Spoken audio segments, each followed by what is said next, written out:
Oh, that was money. What's up, everybody? It's your good friend Lukie, and I am back to talk about one of my favorite golf courses in all of the world, Pasatiempo. Now, Pasatiempo has a few things going against it, and I know that that's the worst way to introduce a golf course, but it's the way we're going to start just by outlining it, is out of respect for the members of the golf course, they have a very high price point. So the golf course typically is about $300 to $325. Now, I think it's totally worth it based off of the concepts of holes you play and some of the great challenges that are there.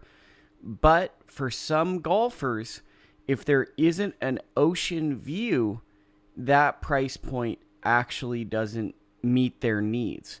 So this is a golf course that I think that if it was on the ocean, or if it was harder to play, if it wasn't as accessible to the general public, this would be considered one of the greatest golf courses in the world.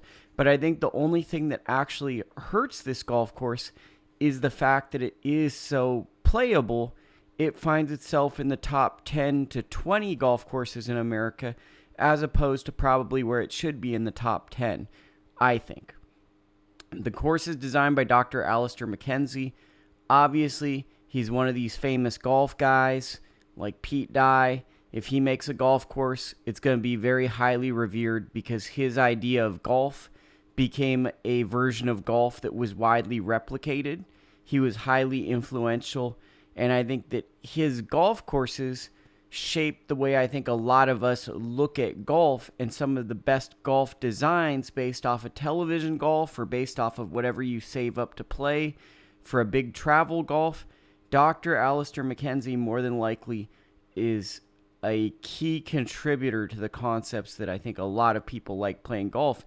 What I like about his golf courses are there's always a chance for the hero shot, meaning the long ball hitter at Pasatiempo can play really well. But at the same time, if you're not the greatest golfer, there's different routes to go to the hole.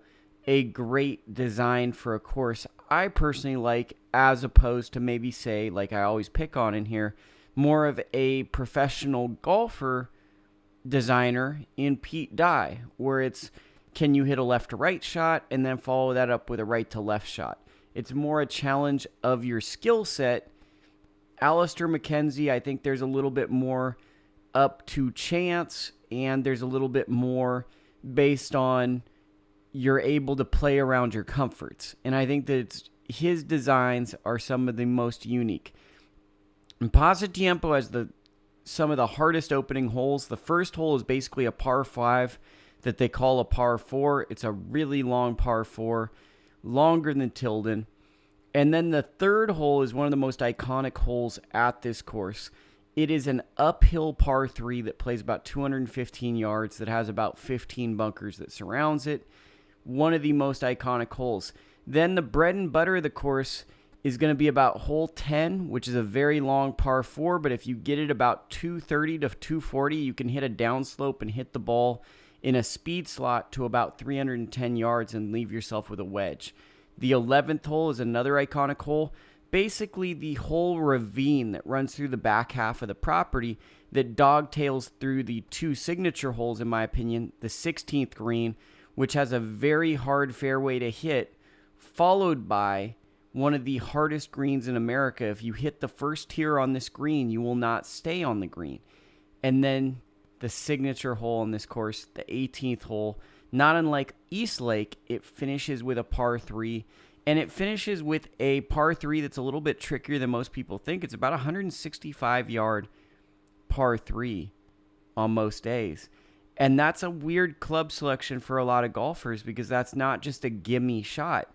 So with Pasatiempo, this is one of my favorites. I think for me personally, in terms of where I like to play once a year, I rotate between Pasatiempo and Spyglass. These are my two favorite Northern California golf courses, with Bandon Trails being my other favorite golf course I've ever played, as well as Tethrow.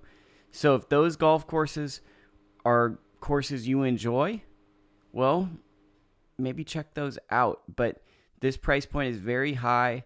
The greens, on the day I played it, they were actually aerated, so I wouldn't judge these greens based on that. They're very fast. I'd say they're between a 12 to 14. It's basically like playing at Augusta is the green speeds. You're going to have some of the fastest. If the ball is above the hole, you're not going to stop the ball essentially at this course. I'd say take 10 to 15 balls, and I'd say for most people, just bring a good attitude and just try to focus on hitting unique shots. It's a very, very challenging and demanding golf course, and getting a score in the 80s is really good here. Bobby Jones shot 75 the first time he played it, albeit technology and golf balls were different, but it's really, really hard. It's all about ball position. It's all about strategy. So I really like it. I'm excited to share this with you. Maybe I can add some insight that other vloggers haven't added. And let's get into the vlog. Pasatiempo, the first hole. It's a really long par 4. It could be a par 5. It's like 460 yards. On this given day, even though it's downhill, it was playing into the wind. And then at the end, it goes back uphill. Hit a driver, and I had a 5-wood. Kind of popped up the 5-wood, didn't fully catch it, and I still had about 60, 70 yards into the hole. I'm not the longest hitter, but that should give you some perspective that this is basically a true 3-shot golf hole, and it's a very hard start to a hard round of golf. This is some of the slopes you'll see on these greens at Pasatiempo, and here's the legend Audrey Kepler hitting a legend shot. This is on a scale of difficulty, this is about a 10 out of 10. Just barely gets it on the green, and if the greens weren't punched, that would have dropped. Second hole, super fun. The gate you come through is to your left. Dog leg right, a theme of Pasatiempo. You can hit right all day if you take the right lines. There's a speed slot that runs all the way out to the green. When you get close to the green, everything on the green runs off to your left. So keep that in mind if you're playing a money match. I hit over to the right, hit a stud shot, kept it low, shaped the ball, and put it to about 5 feet. And that was a really fulfilling feeling. When you play these fancy courses and you hit a really good shot, it really feels special. And that's where it is, and I made birdie. Here is the iconic third hole at Pasatiempo, the par 3. Bunker heaven. There's not really a safe play on this hole. It's just hitting the shot. I took another 5-wood. That usually goes about 200, 210. And I pulled it into the left-hand side bunker, which it's a place you can be, but there's just bunkers, bunkers, and bunkers. And I feel like I've never hit this green in regulation, but if I hit this green in regulation, that would be such a fulfilling feeling. That shot felt so good because that was a delicate, tricky sand shot, and I got up from there, and that felt really good. Fourth hole, I almost call it third hole. The fourth hole has one of the coolest white houses as a line point off the tee. Here's the legend Audrey Kepler, Tempo Town, just puts one in the fairway. As you can see, there's a few bunkers to your right, but really not a lot of trouble. You just want to get the ball out there on this hole. It's not extremely long. If you're scared or nervous of hitting houses, be aware that there are houses on your left-hand side on this hole, but they're not extremely visible based off of your sight lines. I took one club too short, and I left myself with about a 40-footer from position A. That's how many bunkers there are. There's just a ton of bunkers on this course, military style, and I actually parred that hole, which was super sick. This is the par 3. It plays about 185, even though on the score sheet it says 165. Hit the draw here, which was super sick. Maybe I hit like a toey pull and it felt like a draw, but I barely got it over the bunker and got it to the back of the green and made 2-putt from there. Very difficult, but that's just how big the uphill is from there. So it doesn't play the yardage it says it is. Look at how narrow this fairway is for this par 5. I think if I were to name this hole, I'd call it narrow, the 6th hole at Pasatiempo. It's by far the hardest hole for me because I mentally always am scared of hitting the ball left on this hole. It's just very tight. I had a bad lie because I hit a bad drive. I tried to take a 3-wood, and then I just pulled through the ball. It was just a disaster. Had to chip out to there, put it into a bunker from there. And then these are the houses that always mess with me, and I know you're not supposed to think like that, But I mean, these are multi-million-dollar houses, and I get so nervous about pulling something into a street. Had a long bunker shot, and I just got too close to the ball there. I literally flew that maybe like 5 yards or 5 feet past the hole. It was almost right.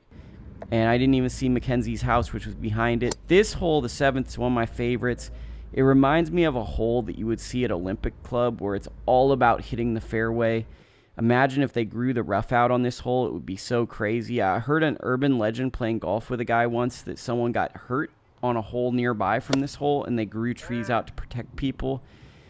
This approach shot is very hard. So even though it's a short hole and it's all about position, to go at this green, it's so much about distance control. I was just a little off on an iron, and I gave myself a really hard bunker shot that ended up going over the green because I couldn't get it to spin, and then I almost chipped in and had to settle with bogey. And it's all about position. This par 3 is really, really a tough one to gauge. I tried to take a 9-iron at it, downwind, downhill, 155. I was 1 club short and left myself with a bunker shot. A theme of this course is distance control and approach shots, and I think that's the thing. And then every short game shot is amazing. Almost hold that bunker shot. That was super sick. Really awesome finishing par 5. It is just a great golf hole. You come up here, you see the clubhouse. You want to take on that bunker if you can because it gives you the best position. Me having the fear of pulling my 3-wood, which was occurring on this given day, I did not want to go at the green because the street is literally like 5 yards left of the green. And when I'm hitting the ball left, that is totally in play. So that's the street that you drive up to the clubhouse. You see the 9th hole. It's really a beautiful hole, and if you look to the right, you might have heard the tree I hit a sand wedge. There's a ton of bunkers, 3-tiered green, put it on. Let's see the back 9. Thank you for watching this vlog. I appreciate anyone who contributes or subscribes or even likes a video. This is a passion project, and I'm just trying to do the best I can.